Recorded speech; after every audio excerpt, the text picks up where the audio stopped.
Mandalica didn't look like a racetrack. It looked like a burial ground.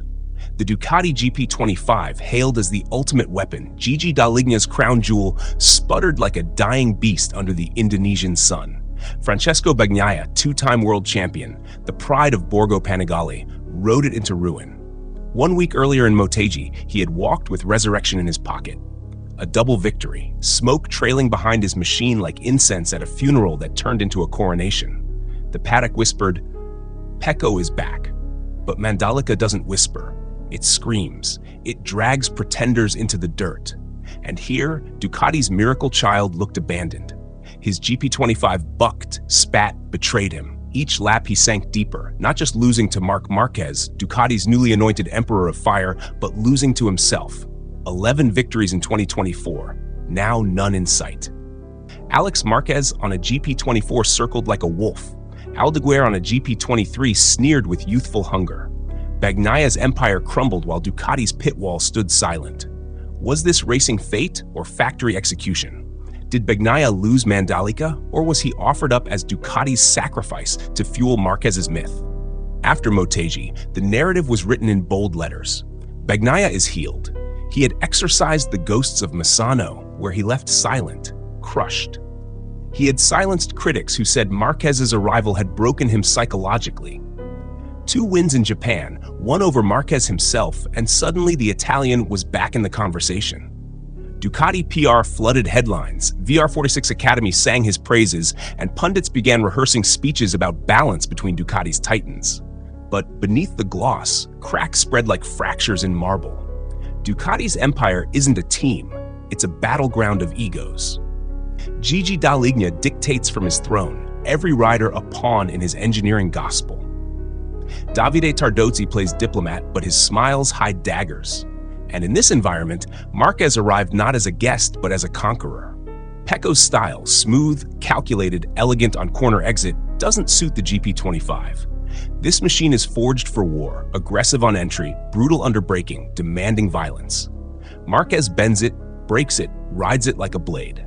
Bagnaia resists, and the bike resists him back. The Misano test proved the truth Ducati tried to bury. Uccio Salucci, Rossi's longtime lieutenant, spilled the secret. Bagnaia had tested Morbidelli's GP24 with the GP25 engine. Why hide it? Because the GP24, last year's bike, looks more stable, more competitive. Ducati doesn't admit mistakes. To acknowledge that the GP24 outperforms the GP25 would be to stain Gigi's gospel. So Bagnaia walked into Mandalica carrying a machine he didn't trust, his confidence a patchwork of Motegi victories and whispered doubts. The betting houses spoke of a duel. Pecco versus Marquez, Italy versus Spain, champion versus predator. The paddock watched closely, half expecting fireworks, half expecting blood, and then the storm gathered. Ducati's pit wall radiated pressure. Marquez eyed the grid with the calm of a man who already had his 9th world title secured. Bezzecchi sharpened Aprilia's fangs. Acosta and Binder polished KTM's axes. Alex Marquez carried the ghost of the GP24 like a rebellion flag. The scene was set, but expectation in MotoGP is a cruel trick. Predictions mean nothing when the red lights go out. The first laps told the story. Marquez launched like a shell from a cannon, dragging the GP25 through Mandalica's opening corners with violence. His lines weren't smooth, they were jagged, carved with menace.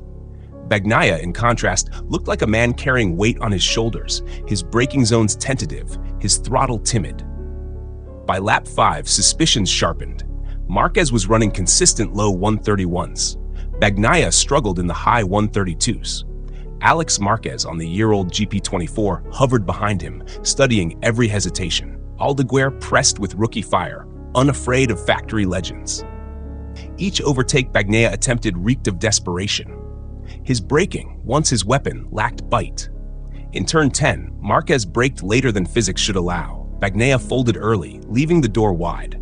The contrast was humiliating. The Spaniard rode like a wolf, the Italian like prey. Rain threatened. Tire degradation whispered chaos, but the storm never came. What came instead was exposure.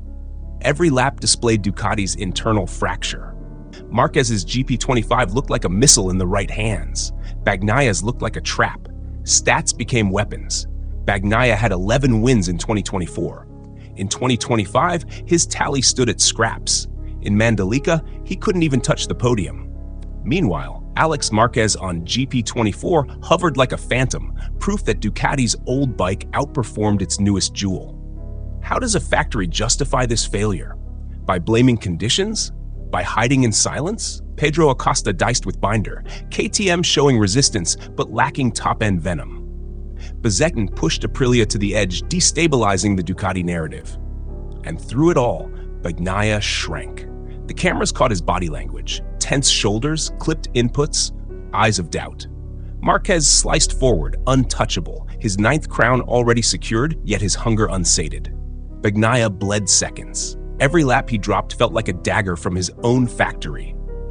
Every glance at the pit board, a reminder that Ducati may no longer believe in him. Bagnaia collapsed. The GP25 had chosen its master. Was it bad luck or deliberate orchestration? Did Ducati engineer the GP25 purely for Marquez's style, leaving Bagnaia to sink? Or had Bagnaia's confidence simply shattered beyond repair? The battlefield left no answers, only corpses. Collapse isn't a single moment, it's erosion. It's Bagnaia skipping media duties at Misano. It's the tears Ducati whispers about but never shows. It's Tardazzi's words. If Pecco came with tears in his eyes, it couldn't be otherwise. That isn't support. That's a confession of helplessness. Factories love their champions until a bigger champion walks in. Bagnaia gave Ducati 2 world titles. Marquez gave Ducati its 9th title in his very first year. Numbers don't lie, but they do betray. Marquez is history. Bagnaia is history fading. The GP25 exposed everything. Ducati cannot admit the GP24 is better. Ego won't allow it. So they let Alex Marquez prove it in silence. They let Aldeguer show flashes. They let Bagnaia drown. Because if they acknowledge the GP24's strength, they confess to failure. Better to sacrifice one rider's career than taint the gospel of progress. And then there's VR46. Rossi's academy protects Bagnaia, but even Uccio's revelation about the Misano test looked less like protection and more like rebellion. Was it a slip, or was it Rossi's camp firing a warning shot at Ducati? Respect our rider, or we burn your secrets in daylight.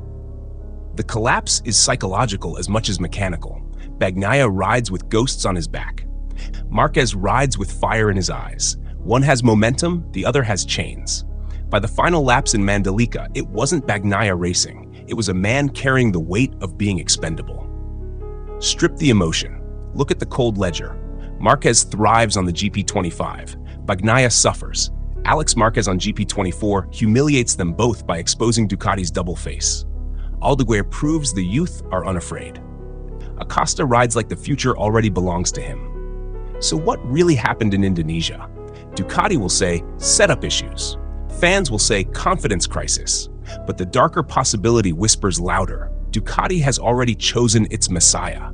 Bagnaia is no longer the future. He is the price Ducati pays to let Marquez carve history. The GP25 isn't a failure. It's a weapon tailored for one man. Everyone else is collateral, Bagnaia included. MotoGP has no fairy tales, only funerals disguised as podiums. Mandalica showed us not a fallen rider, but a factory willing to sacrifice its champion for a bigger legend. And the question burns hotter than the Indonesian sun. Did Bagnaia lose Mandalica, or did Ducati decide he was never meant to win it?